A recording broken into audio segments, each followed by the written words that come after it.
Hello, everyone, and welcome back to Shock Talk. Today we're going to cover a topic that's, it goes around the building a few times a day, and we wanted to just throw it out there and let Shane and Junior have at it. We're going to cover different types of suspension. So let's think about like a leaf spring suspension versus a coil spring suspension versus a torsion bar suspension. What are the ins and outs, benefits of each type of suspension? So there's two things to talk about. There's suspension style and the way it's suspended. Right. Right? Yeah. So there's twin traction beam that has leaf. There's twin traction beam that has coil. That's true.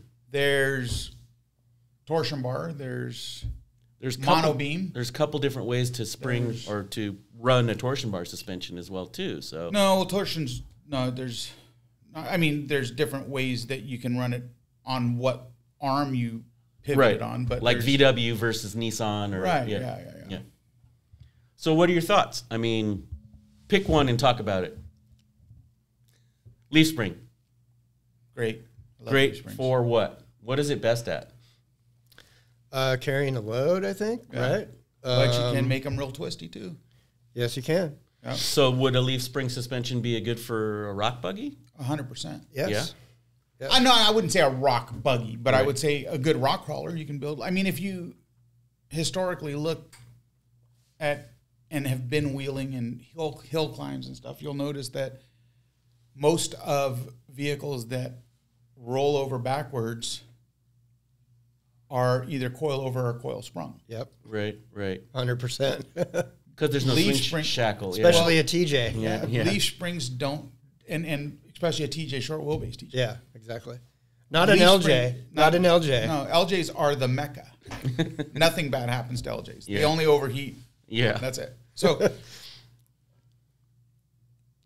You just leaf springs don't load and unload like a coil or a coilover. Right. So you can be on a really steep hill climb, wide open throttle, and you're not loading and unloading that suspension in the same way you would if you took a YJ going up that, stock YJ going up that.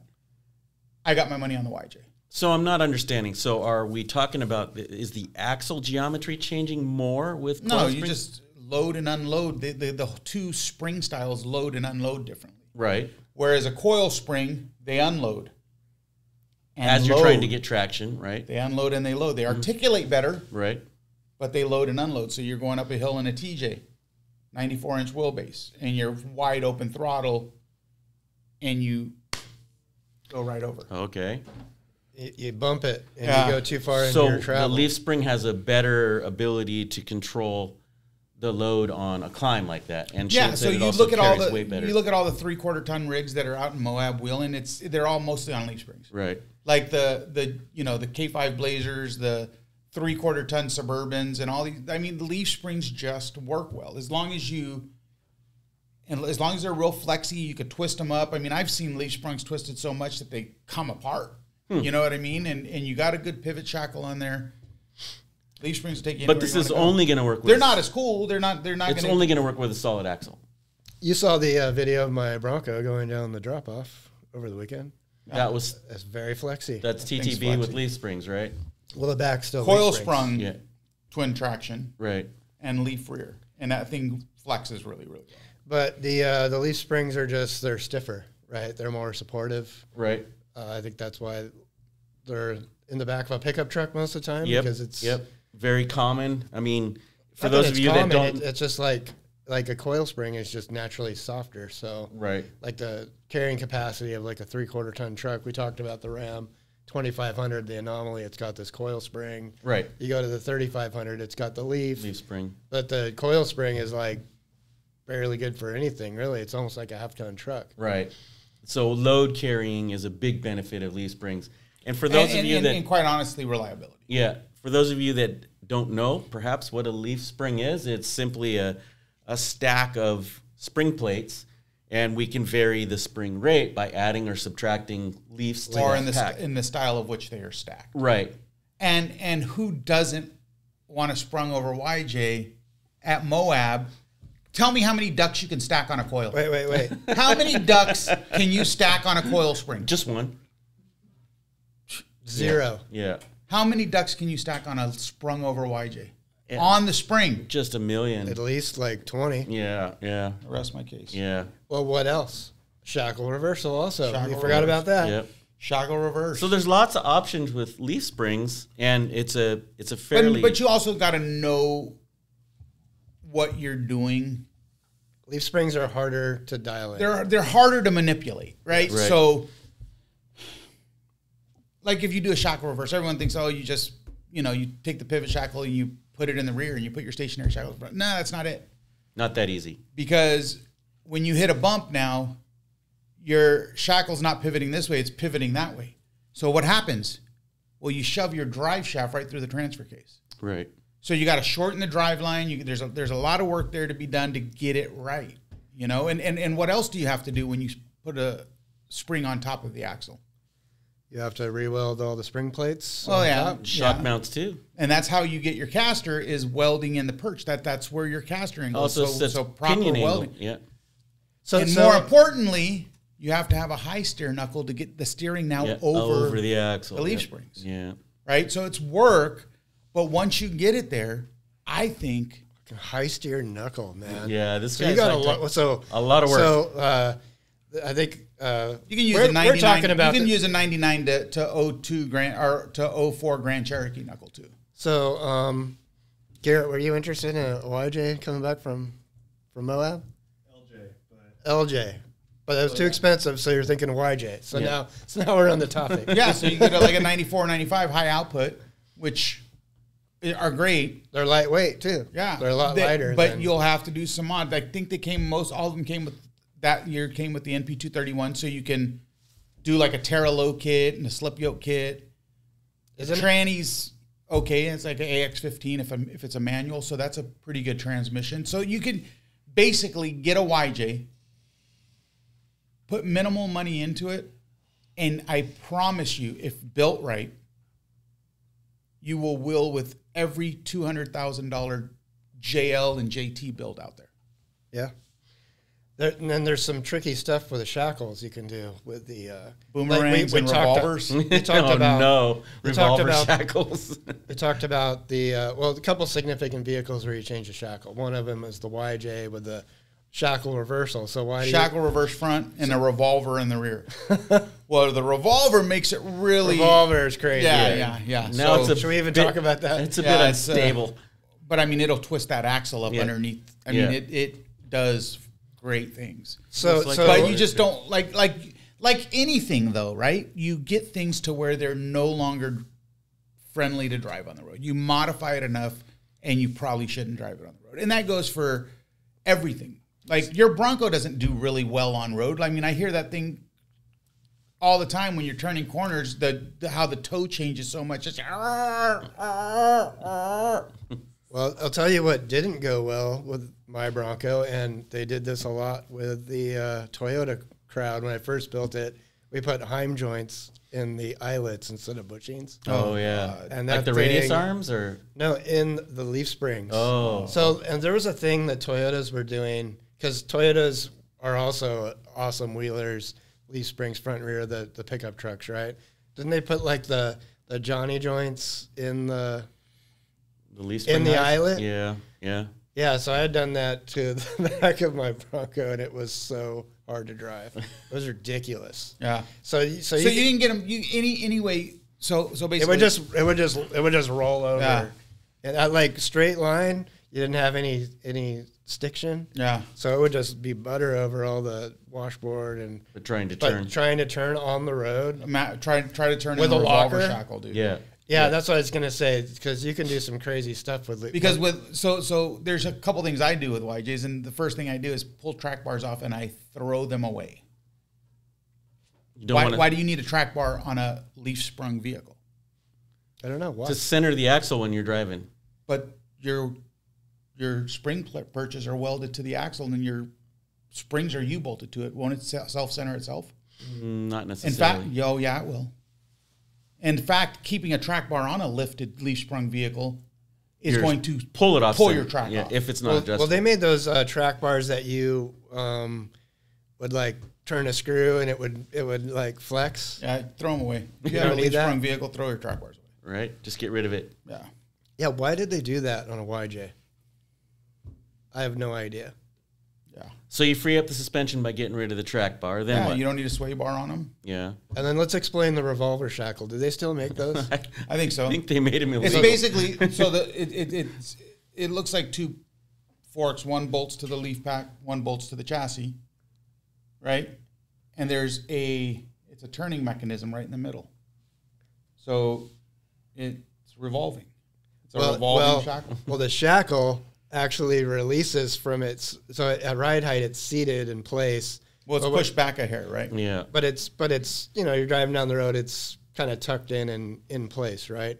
But when you go through the Rubicon and you flex out the leaf springs, this shackle actually separates from its stationary position and then starts like twisting. Rotating. Yeah. Yeah. It gives you a lot more articulation. And gets you like what, another 5 inches or 6 inches more droop? So if there was a YJ at a trailhead, sprung over axle with 37s, with a Ford 9-inch and a high pinion 44 in the front, even with an NP 231,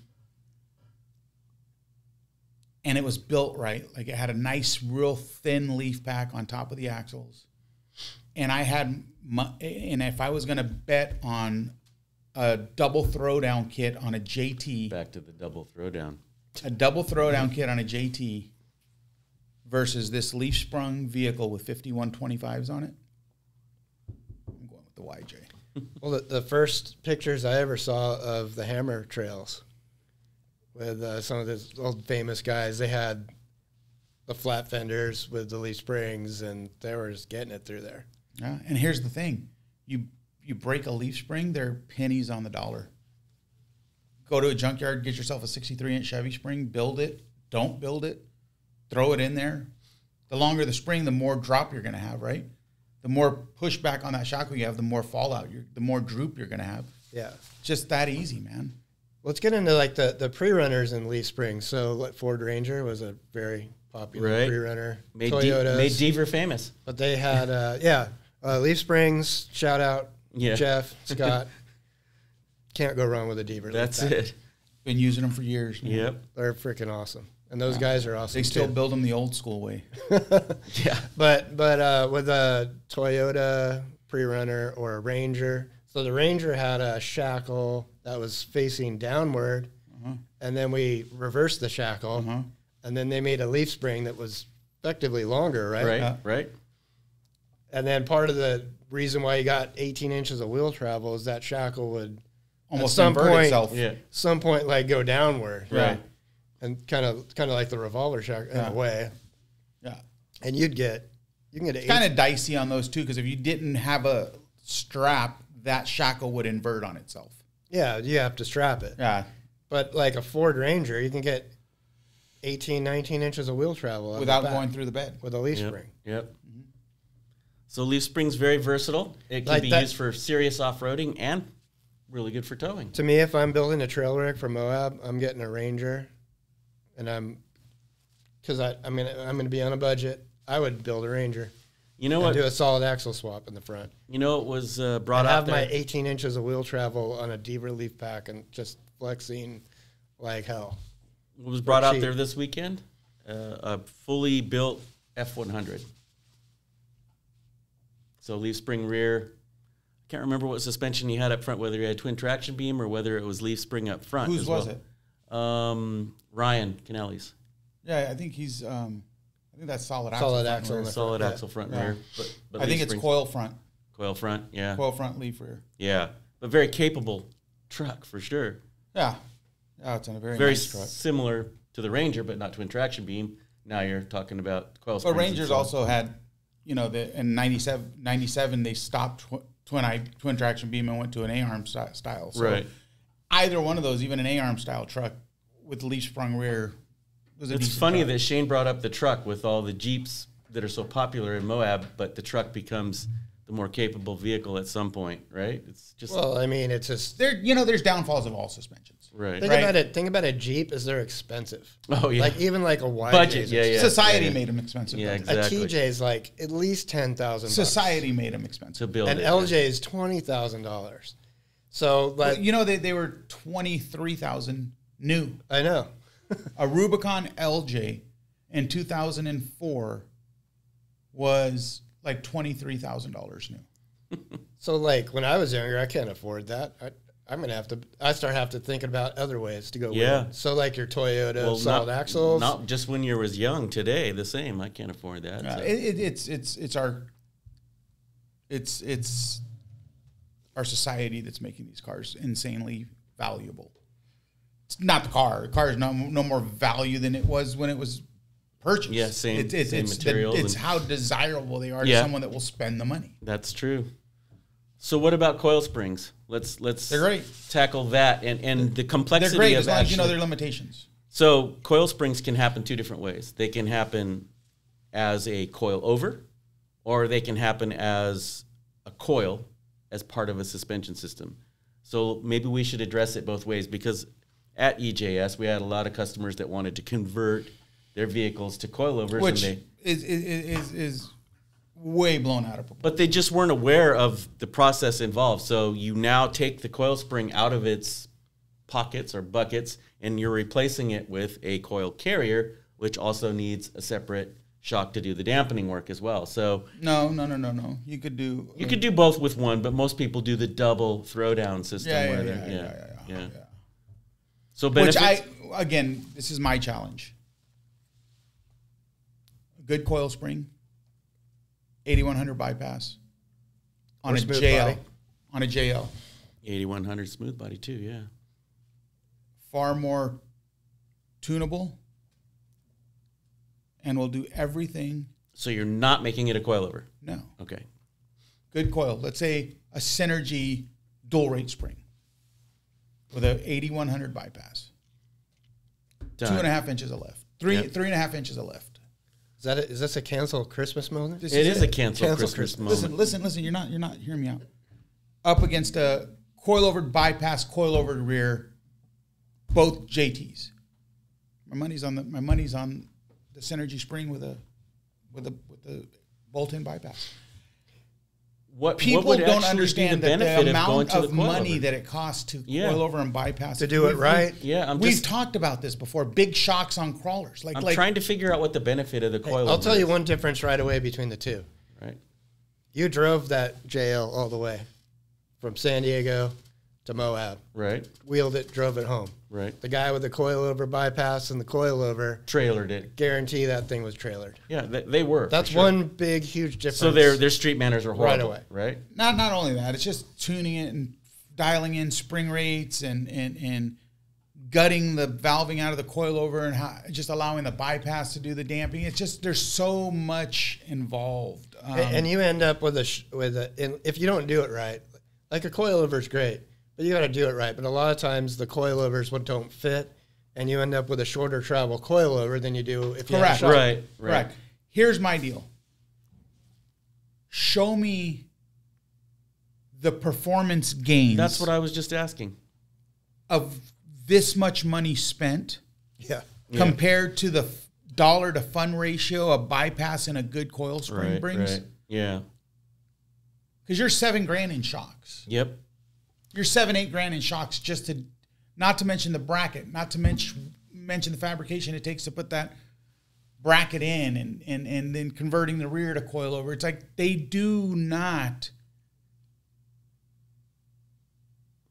The Performance gains just not there, huh? it's just not there, man. Yeah. Not on something like that. Not with current shock technology that could take a standard coil sprung JT and get it 70, 80 miles an hour down a whoop section. I mean, to me, on paper, a coilover is more tunable as far as the springs go because you have like IBOT coils that You swap that you can springs. swap in Yeah. and out. But I mean, really, with a coilover, you're looking to gain wheel travel with it. Right. You know, versus like a coil spring in a Jeep in stock location, it's only so long, and it could drop out at some point, right? Like especially like the TJ days. So you go to a coilover so you can get more travel.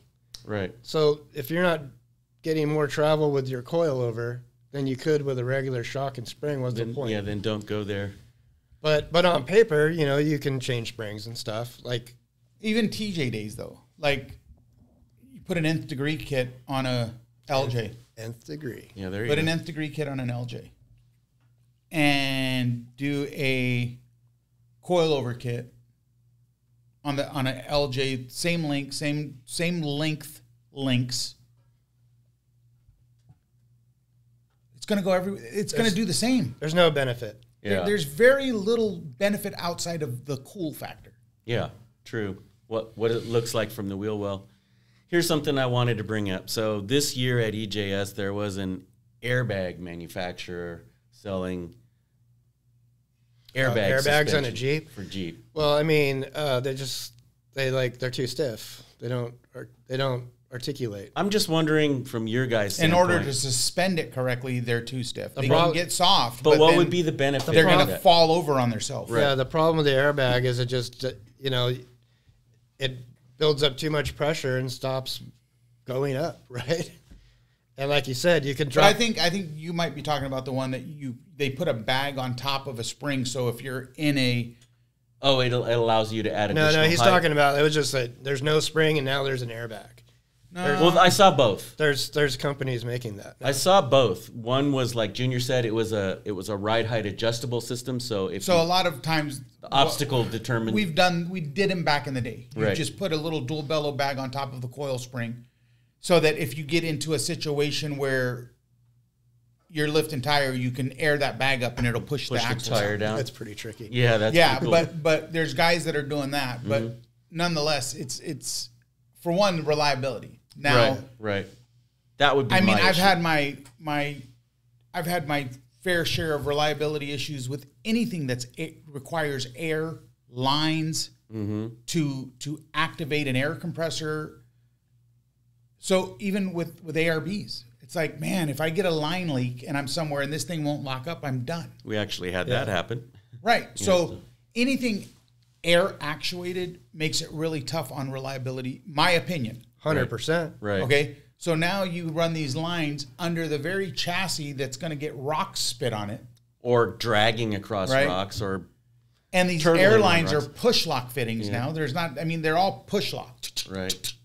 Shark bite. Yeah. So it's a reliability factor to me when you introduce air to off road. There's a lot of those like luxury like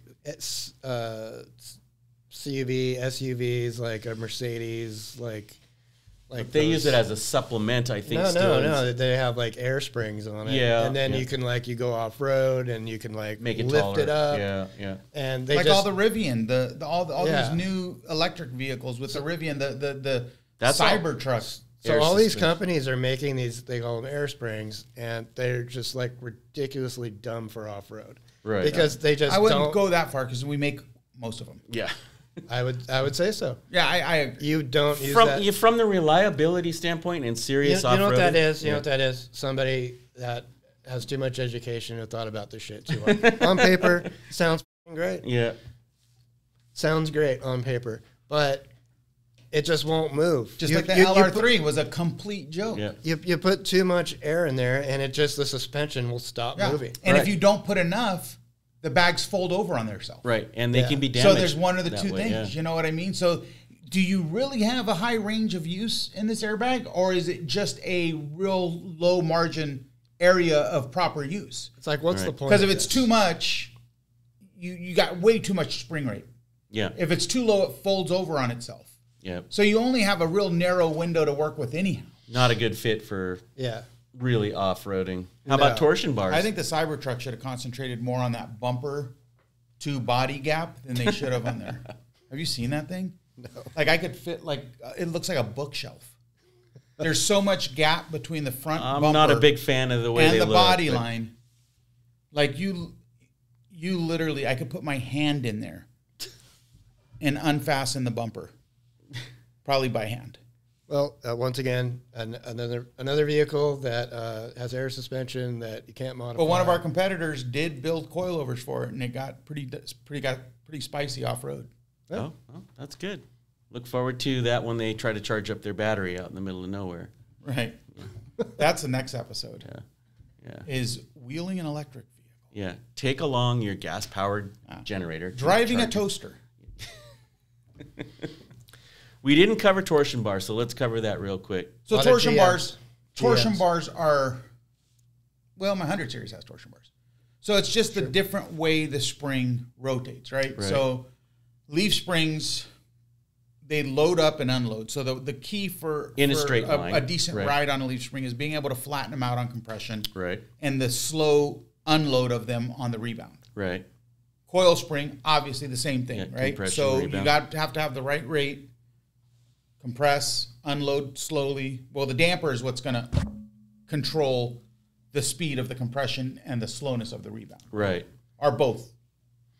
Torsion bars like unwind pretty gnarly. Well, right? torsion bar is a Torsion big bars- bar with splines on both ends, and one hooks typically to it the lower actually control just arm, twists the metal rod is the spring. and one hooks to a torsion housing that's in a key, right. right?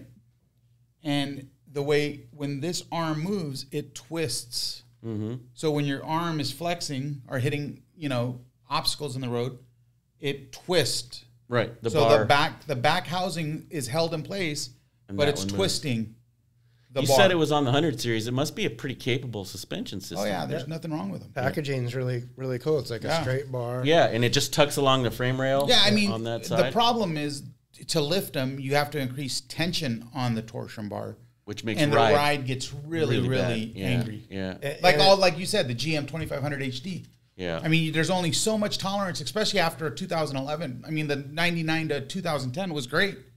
I could sit under there with an impact all day and get a decent ride out of them.